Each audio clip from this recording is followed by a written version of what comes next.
नमस्कार। आज हम बात करेंगे एक गुरु और उनके समर्थ शिष्य के प्रसंग के बारे में। ये बात आदर्श उदाहरण है गुरु सेवा का, गुरु भक्ति का और गुरु के आशीर्वाद का। हाँ, हम बात कर रहे हैं वीरपुर के संत श्री जलाराम बापा और उनके गुरु फतेहपुर अमरेली के भोजा भगत, जिन्हें गुरु भोजलराम भी कहा जाता है।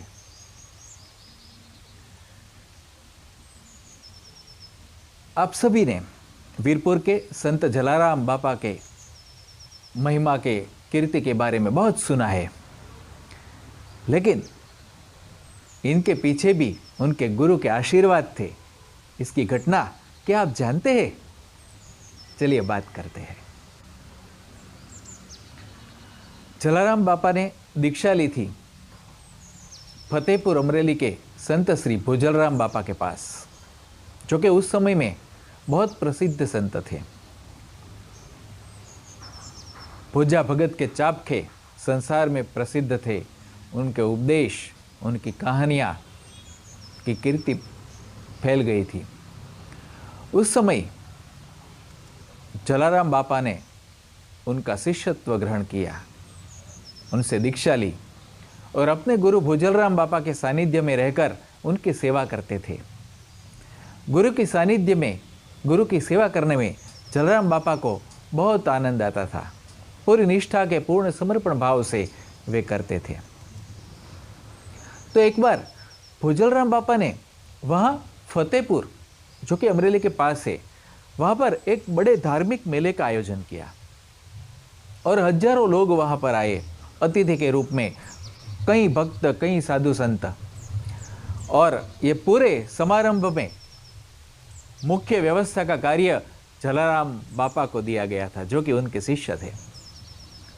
तो शिष्य जलाराम जी ने हजारों लोगों की व्यवस्था बड़ी अच्छी तरह से की। सबको खाना खिलाया, भोजन करवाया।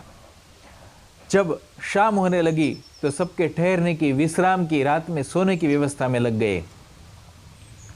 सबके लिए बिछाना और ओढ़ने का, ठंड के दिन थे तो ओढ़ने की भी काफ़ी अच्छी व्यवस्था की, बिछाने की व्यवस्था की, सबके लिए व्यवस्था कर दी। लेकिन अपनी खुद की व्यवस्था करना भूल गए। वो गुरु सेवा में, गुरु कार्य में इतना लग गए थे कि स्वयं के बारे में सोचा ही नहीं था। और शाम हो गई तब गुरु से जाके प्रणाम किए, बोले कि सबकी व्यवस्था हो गई है और अब मैं पाठ में जाऊँ क्या? तो गुरुदेव ने कहा, हाँ ठीक है, व्यवस्था हो चुकी है ना, अब तुझे जैसा करना है, तुझे जैसा चाहे। तो जलाराम जी वो हजारों की भीड़ की व्यवस्था कर दी थी और नदी के पास तक वो व्यवस्था पहुंच गई थी। कोई जगह भी नहीं बची थी, न बचा था कोई बिस्तर बिछोना, ना बचा था कुछ ओढ़ने का।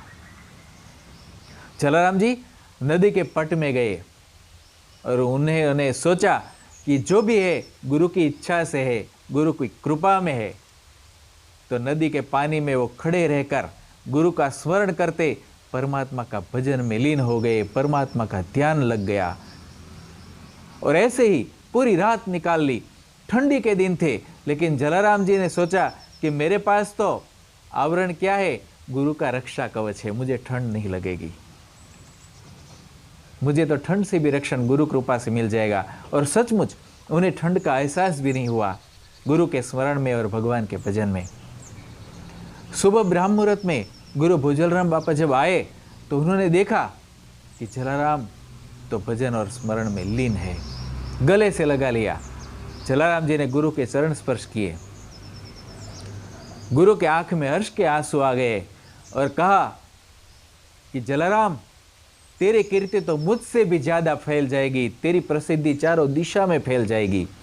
तेरे नाम लेने से लोगों के कार्य सिद्ध होंगे। इतना ही नहीं, जब तक इस पृथ्वी पर जल रहेगा, जलाराम तेरा नाम रहेगा। और गुरु के आशीर्वाद मिल गए।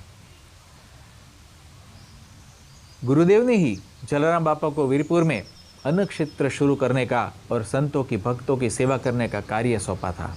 उनके लिए आशीर्वाद दिए थे और जलाराम जी करते थे।